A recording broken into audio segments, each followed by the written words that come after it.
समान समुच्चय के बारे में पढ़ रहे हैं। इसमें देखेंगे हम क्या होता है समान समुच्चय। इंग्लिश में कहते हैं इसको इक्वल सेट। ठीक है, तो उदाहरण से पहले समझते हैं क्या होता है। जैसे एक एग्जांपल लेते हैं। पहला एग्जांपल फर्स्ट की बात कर रहे हैं। यहाँ पर कोई सेट है ई, ठीक है, और उसमें 3 एलिमेंट है। और कोई सेट है एफ, उसमें भी 3 एलिमेंट है। ठीक है, तो यहाँ पर देखेंगे कि एक इसमें भी है, एक इसमें भी है, 2 इसमें भी है, 2 इसमें भी है, 3 इसमें भी है और 3 इसमें भी है। तो इस प्रकार कह सकते हैं कि E इक्वल टू एफ, मतलब ये होता है इक्वल सेट, मतलब समान समुच्चय इसको कहा जाता है। अगर दोनों बराबर समान हो तो उसे समान समुच्चय कहा जाता है। एक और एग्जाम्पल देख लेते हैं। एग्जाम्पल दूसरा की बात करते हैं। P इक्वल टू अगर हो 3, 9, 1, Q इक्वल टू 3, 9, 1, तो भी दोनों दिखने में समान है, इसको भी समान समुच्चय कहा जाता है।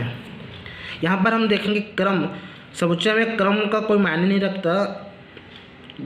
जो अवयव है 3, 2, 1, इसमें भी अवयव है वही 1, 2, 3। ठीक है, इस प्रकार से E equal to F, P equal to Q, क्योंकि दोनों समान हैं इसलिए समान समुच्चय कहा जाता है। अब इसको देखते हैं परिभाषा की बात करते हैं। इसका क्या होता है। यदि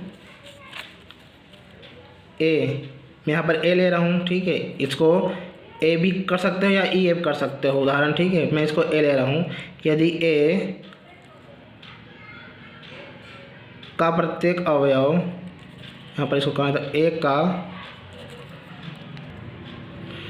यदि ए का प्रत्येक अवयव, ये अवयव क्या होता है इसको तो पता होगा आप लोगों को, बता देते हैं एक बार। अवयव जो उसमें किसी सेट में, किसी समुच्चय में जो अंक होते हैं या लेटर होते हैं उसको अवयव कहा जाता है। जैसे यहाँ पर 3, 9, 1 है, तो इस 3 क्यू का अवयव है।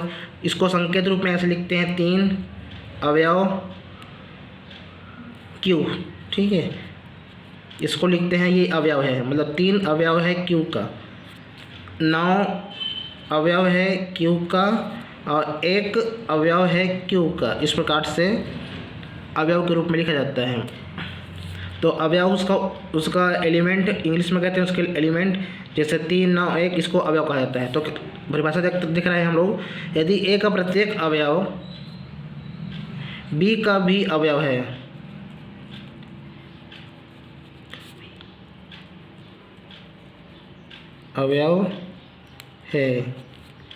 बी का भी अवयव है। ए और बी क्या चीज़ है, ए और बी एक समुच्चय है। ठीक है ना। और यहाँ पर लिखता हूँ समुच्चय बी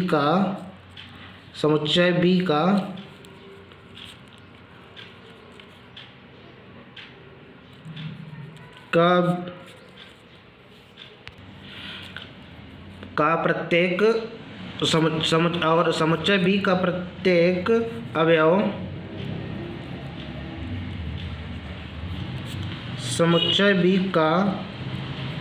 समुच्चय ए का भी अवयव हो, तो फिर कह सकते हैं समुच्चय ए और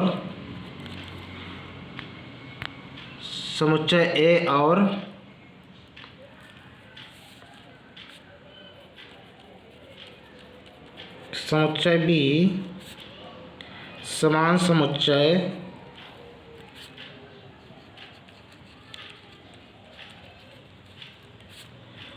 कहलाता है।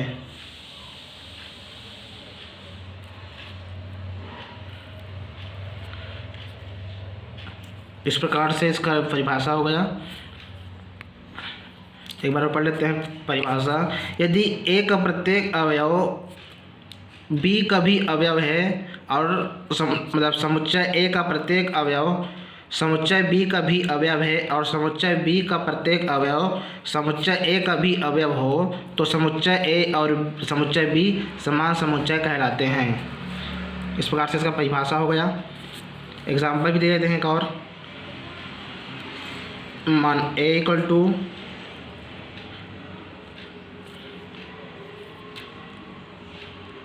ए B C D E, B का भी देख लेते हैं डी ई ए बी सी, ठीक है। इस प्रकार से ये समान समुच्चय है।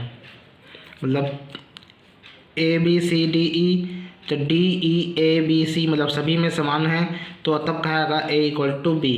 इस प्रकार से ये कहा जाएगा, समान समुच्चय कहलाता है। इस प्रकार से इसको समान समुच्चय कहा जाता है। समान समुच्चय इंग्लिश में कहते हैं इक्वल सेट। एग्जाम्पल लिए ई एफ का, इसमें 3 अवयव लिए, इसमें भी 3 अवयव लिए।